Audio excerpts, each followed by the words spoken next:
Now, your Storm Tracker team forecast with meteorologist Keller Watts. Well, we've seen the temperatures drop about 20 degrees over the last 30 minutes. Why? Well, due to the rain. Look at it. Just moving past the bridge now, raining over in West Baton Rouge Parish there. It's also some lightning going on with this. You're watching or looking back to the west. That's the 10-12 split. So that is actually the storm you're looking at right there. So again, interesting there. And seeing I-12 at Washington raining there as well as I-10 at College. So be careful out there. You can see the bridge is jammed up, and that will continue to be a problem, I think, as we head through the afternoon hours. All right, as we move through the afternoon, look at this. We were right near 100 degrees only 30 minutes ago. It is now 77 out there, only feeling like 79. I'll tell you what, these showers do serve a bit of justice in dropping those temperatures, this rain-cooled air. So here's why we're looking at here. This is a special weather statement issued by the National Weather Service. It's not a severe storm. It was severe, but the main part of the storm, the core of the storm to the north, has a lot of lightning associated with it. Everywhere else in this cluster basically is just heavy rain. It's moving off to the west and will continue its trek along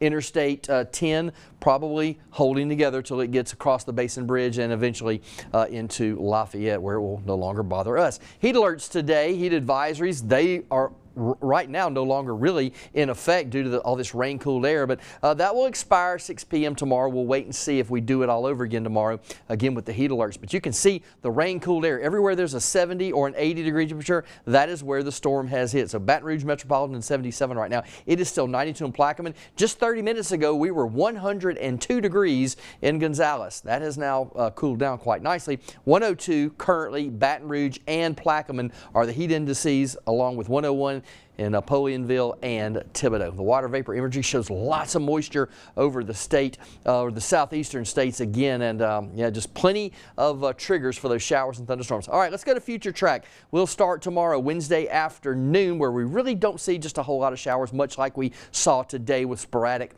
thunderstorms, maybe one or two that pop up. Then we come into Thursday. This is 5 p.m. Look how the radar then starts to light up between 5 and 7 o'clock in the afternoon. So plenty of moisture, plenty of stuff to work with to cause those showers and thunderstorms. As we go through the time period, Thursday, Friday into Saturday, notice the rainfall totals could pile up near an inch and in some places over an inch. All right, Hurricane Erin, let's talk about it. It will not directly hit the United States. The effects, though, will be coastal flooding all the way from likely Georgia up into the Carolinas, even farther, possibly in New York. Some of the beaches already have been shut down in many of these areas, including as far as New York, because basically what's going to turn out to be storm surge. It will be coastal floodings. There have been homes washed away as well. Looking back to our west into the tropics, a couple of areas we're watching a disturbance here with a 30% chance over the next 7 days development, and then 60% chance this, once it develops, should start to curve off and basically take the same track as Erin.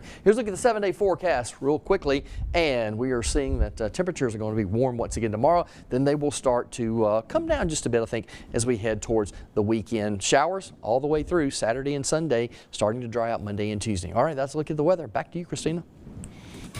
Well,